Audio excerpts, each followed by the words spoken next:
Thank you so much for joining us for CBN NewsWatch. I'm Ephraim Graham. Ahead today, America seeing the answer to the prayers of millions.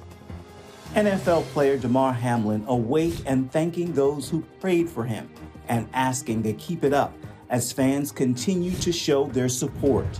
Famous evangelical pastor and leader Jack Hayford passes into eternity. The founding pastor of the Church of the Way in California, dying at the age of 88.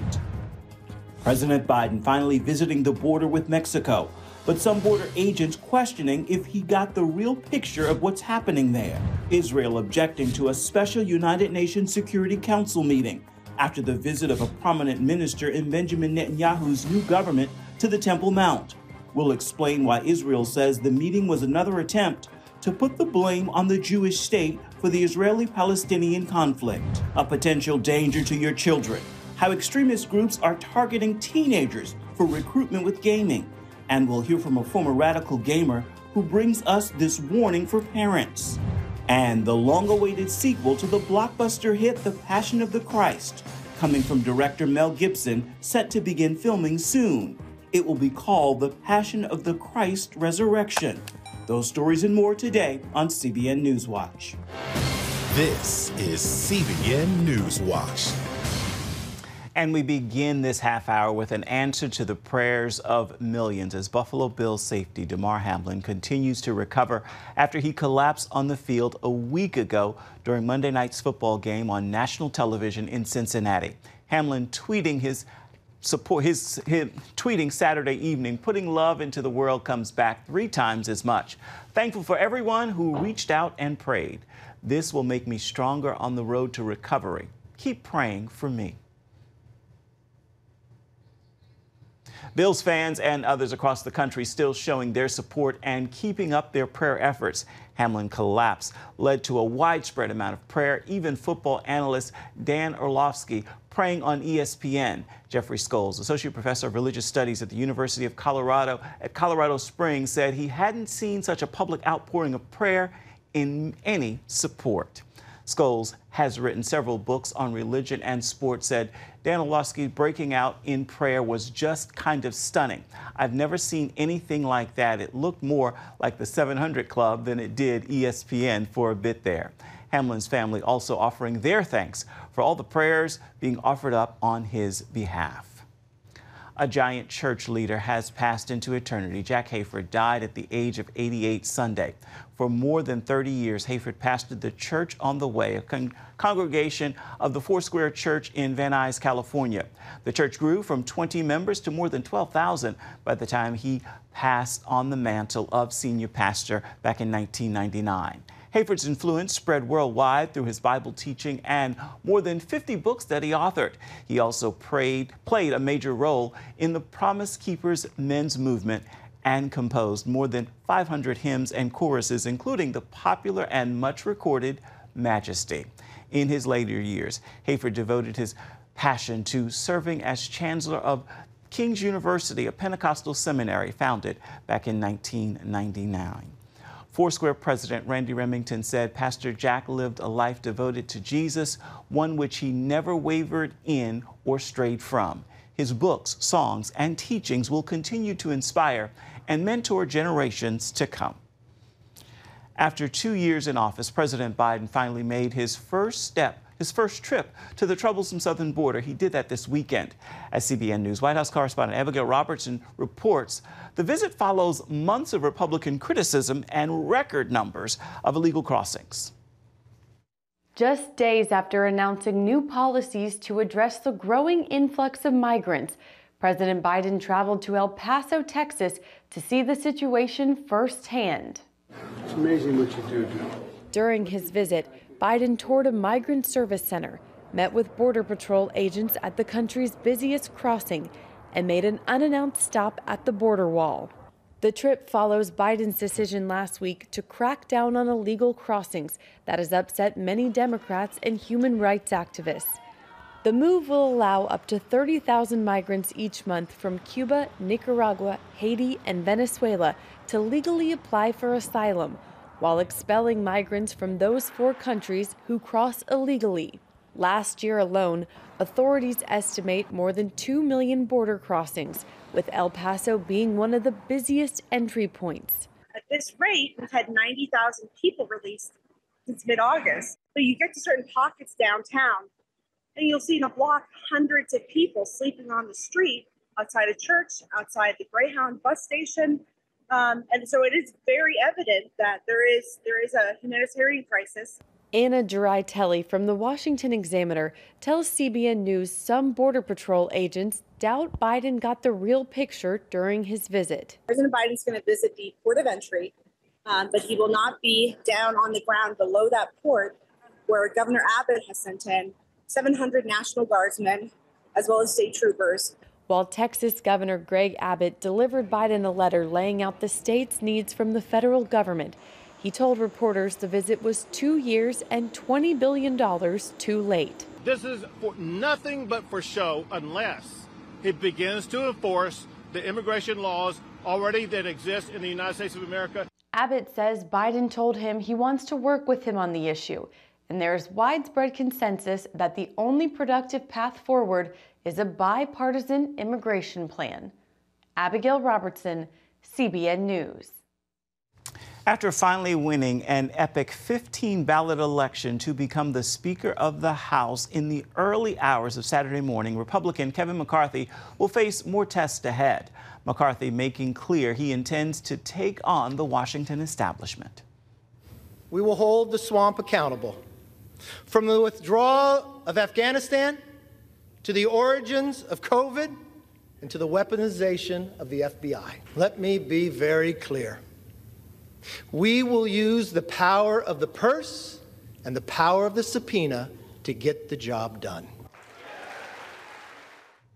McCarthy and the Republicans will be facing several big issues, including dealing with the high level of government spending in the last few years and increasing the debt limit. The White House has already rejected Republican calls to cut spending in return for an increase in the federal government's borrowing authority. Coming up, Israel strongly objecting to an emergency session of the United Nations Security Council.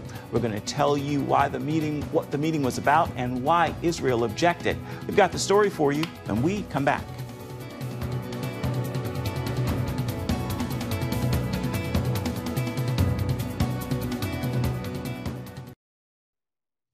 Last week, the United Nations Security Council met in an emergency session following the visit of a prominent minister in Benjamin Netanyahu's new government to the Temple Mount. As Chris Mitchell reports from Jerusalem, some say the emergency meeting was another attempt to put the blame on Israel for the Israeli-Palestinian conflict. Incoming National Security Minister Itamar Ben-Givr sparked the meeting when he spent 13 minutes on the Temple Mount, the first visit by an Israeli minister in almost 5 years. During the emergency session in New York, the UN and a parade of nations, including the U.S., criticized Israel for the visit. Secretary Blinken has said very clearly that it's absolutely critical for all sides to exercise restraint, refrain from provocative actions and rhetoric at the Haram al-Sharif Temple Mount and other holy sites in Jerusalem, both in word and in practice. In this spirit, we oppose any and all unilateral actions that depart from the historic status quo, which are unacceptable. Israel's ambassador to the UN, Gilad Erdan, slammed the meeting and said he was shocked. And why? Because there is absolutely no reason that this emergency session today should be held. None. To hold a Security Council session on a non-event is truly absurd. To claim that this brief and completely legitimate visit should spark an emergency Security Council session is pathetic. Security Council session on what? Former Israeli ambassador to the UN, Danny Danon, served 5 years at the UN and told CBN News the Palestinian Authority was behind the emergency meeting. It's part of the diplomatic terrorism of the Palestinian Authority. You know, they put pressure on the representatives in the Security Council to call for a meeting. They will come, spread lies. No, it's not helping the Palestinians. It's not helping the peace process. It's part of the blame game. For his part, Itamar Ben-Givr maintained his visit did not violate the status quo on the Temple Mount. The Temple Mount is open to all. Muslims and Christians come up here, and yes, also Jews. In a government I'm a member of, there will be no discrimination, and Jews will come up and visit the Temple Mount. After Ben-Givr's visit to the Temple Mount, Prime Minister Benjamin Netanyahu made clear that the status quo would not change. That's where Israeli police prevent anyone other than Muslims from praying out of fear of disturbances. Ephraim? Chris, what does Ben-Givr's visit tell us about this new government? Well, one thing it tells us, Ephraim, is that this government doesn't plan to be intimidated. One of the things that Ben-Givr said up there on the Temple Mount, that is he wouldn't be intimidated by Hamas, who threatened, anything that might happen from his visit. And as we said, this is the first visit of an Israeli minister in 5 years. It also, I think, portends the fact that there's going to be things made not only in the Temple Mount, but in Judea and Samaria. And I think this government is willing to take risks and also willing to be able to take criticism from the international community. It's likely that Benjamin Netanyahu, who approved the visit beforehand, knew that this was going to have some repercussions there at the United Nations and with the U.S. And I think this government is sending a signal that they're willing to go ahead and take sort of what the international community, even including the United States, what they're going to say about what actions they're going to take here, actions that they believe are in the best interests of the Jewish state. Chris, why is the Temple Mount so volatile? Well, Ephraim, if you think about it, there's a saying that, the epicenter of the world is Israel, the epicenter of Israel is Jerusalem, and the epicenter of Jerusalem is the Temple Mount. And there's probably no other place on earth where you have that kind of focus and attention. If you look from a Muslim perspective, that's where the Al-Aqsa Mosque is. That's not the Dome of the Rock with the Golden Dome, but that's a silver dome on the southern end of the Temple Mount. They believe that's where Muhammad flew up to heaven on a white horse named Barak. From a Jewish perspective, this is the site of the first and second Jewish temples.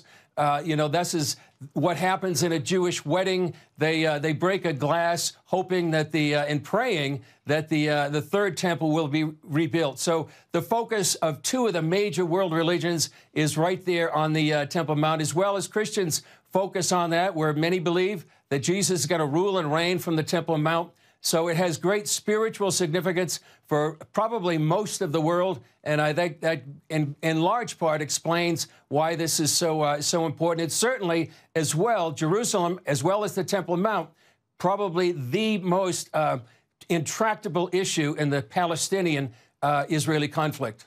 Let's look back a moment. Historically, what role has it played in the Palestinian-Israeli conflict?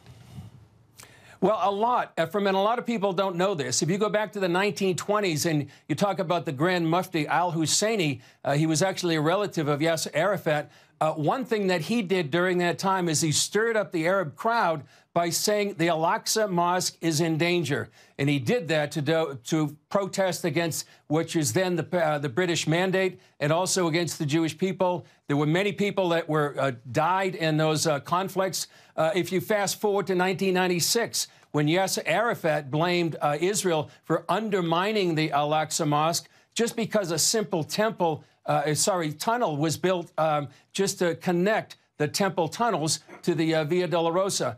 If you go to 2000, that's when the then Prime Minister Ariel Sharon, he went up to the Temple Mount. That was the beginning of the Second Intifada in 2021. And we talked about this with one of the ambassadors to Bahrain, an Israeli ambassador, who said, this is really the same story from the 1920s when Hamas tried to inflame the people in Jerusalem, that the Al-Aqsa Mosque is in danger. So there's a real history to what's going on. And that's why some people were concerned that maybe Ben-Givr's visit would inflame this. But not this time, but there's a big history to be understood about why this is so important to the Israeli-Palestinian conflict.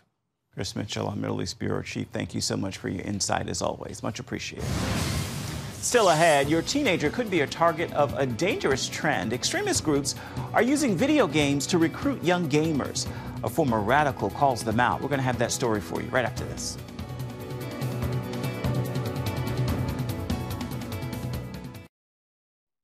Extremist groups are targeting teenagers for recruitment with a popular form of entertainment. They're using video games to lure troubled teenagers. CBN's Brody Carter talked with a former radical gamer who brings us this warning for parents. It's highly likely you or a family member have played video games. They've become so popular that an estimated 216 million Americans consider themselves gamers. That's more than half the country's population. And today's video games are a far cry from Pong and Pac-Man, for better and for worse. I'm currently actually looking at the darker sides of games and how games are being leveraged for radicalization and the mobilization of radical networks. We could post somebody to make a Nazi game on Roblox, let alone one with such expanse. Alex Newhouse and Dr. Rachel Cohort are behind a groundbreaking study on the evolution of gaming and the platform's growing use to promote extreme ideologies and radicalization. I personally focus mostly on the far right, and it appears that the far right is the most interested in using game platforms. But jihadists, Islamists, like, they also engage with gaming platforms. They try to recruit teens and adolescents. It's a very small group of people, but it's a very powerful group of people. For those who believe they or their kids are safe from extreme propaganda, the Anti-Defamation League has found close to 1 in 4 people are exposed to white supremacist ideologies on the internet. That's about 54 million Americans. It was so shocking to me that the number was 23%. I was like, it can't be 23%. Like, that is so high. How is that possible? So shocking, it became the catalyst for Cohort and Newhouse to dive into the research in order to raise awareness. One aspect behind this trend is the combining of video games with streaming platforms or social networking apps. Discord and Twitch, which aren't games, those are called, we refer to those as gaming adjacent platforms. And then things like Minecraft and Roblox, which have some sort of interactivity, those are games. Given this overlap, players can stream live gaming sessions or connect with complete strangers through chats and forums, which can be great, but also dangerous. Games were created as games first and social platforms second, but the problem is that the growth of games as kind of social networking spaces has exponentially outpaced the rate at which the gaming industry has kept up with their moderation. Discord, a social media platform for gamers, was specifically identified in 2020 as a hub and community for right-wing extremism. In Europe, the country's counterterrorism coordinator doubling down on that warning, saying extremists are increasingly present in digital gaming spaces. They shouldn't be leaving the game with strangers, just like you wouldn't leave the park with a stranger. If somebody's saying, hey, why don't you leave this gaming space and come join me and these other people you don't know on a third-party server, that's usually a red flag, especially for younger children. Even so, Rachel points out the research finds there are game spaces that provide more good than bad. She adds there is a darkness, however, which is why she and her colleague are working to make games a safer place. I was a former extremist. I de-radicalized almost 20 years ago.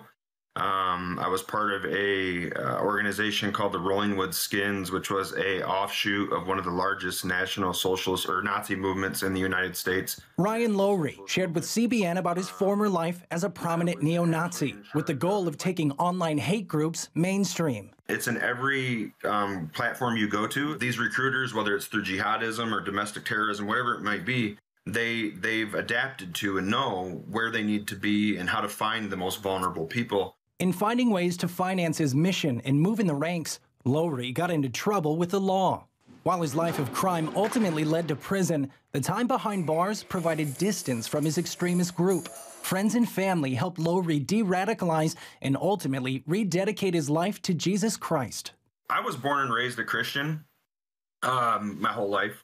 I think that sometimes what happens is we can get tunnel visioned at times being Christians and not opening ourselves up to what other cultures are there and what other cultures do offer. I want it to be a shock to people. I want them to understand that you can be anybody. Nobody is untouchable from what these groups offer. For 10 years, Lowry has helped extremists find a new way to live through a counterterrorism effort called Parallel Networks. He says the only way to open those doors is through conversations and compassion. I looked at Jesus Christ and the way that he didn't go into churches to preach to the choir. He went out into areas where people were struggling, people that, adulterous, like Mary Magdalene and others. I'm a firm believer that humanity We're supposed to treat each other with peace and kindness and love, and this lack of empathy that we have in our communities is what's ultimately, I believe, tearing us apart. Unfortunately, technology combined with bad actors has torn the social fabric by trying to replace community with an online world.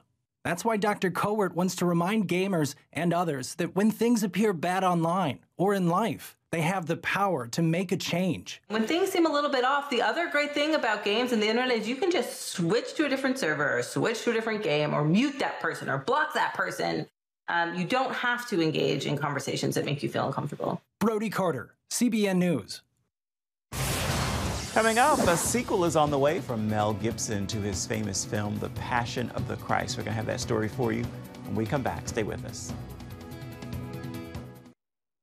Actor, director, producer Mel Gibson will begin production on the sequel of his mega hit film, The Passion of the Christ, this spring.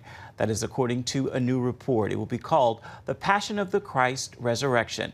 Veteran film journalist Jordan Rumi reported Gibson will begin filming in the next few months. The Passion of the Christ was released in 2004, and it became one of the most successful independent films of all time, making more than $600 million. Jim Caviezel will reprise the role of Jesus in the sequel.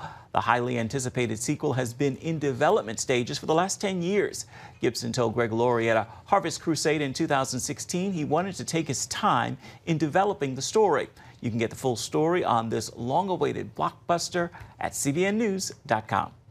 Time now for your Monday motivation, and today I leave you with this thought.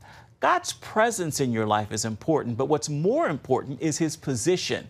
Be sure he's first. When you begin with him, everything that follows will fall in line, and there's peace in the middle of even the most troubling storms. Seek him first, crown him king. He doesn't just want to be present, he wants to be first. Well, that is going to do it for this edition of CBN NewsWatch. I want to remind you can always find more of our news programs on the CBN News channel. You can find them there at any time, as well as online, cbnnews.com. We would love to know what you think about the stories you've seen here today or any day. You can email us, newswatch@cbn.com. And of course, you can reach out and touch us on Facebook, Twitter, and Instagram. We would love to hear from you. Make this a marvelous Monday and join us right back here, same time tomorrow. Goodbye. God bless.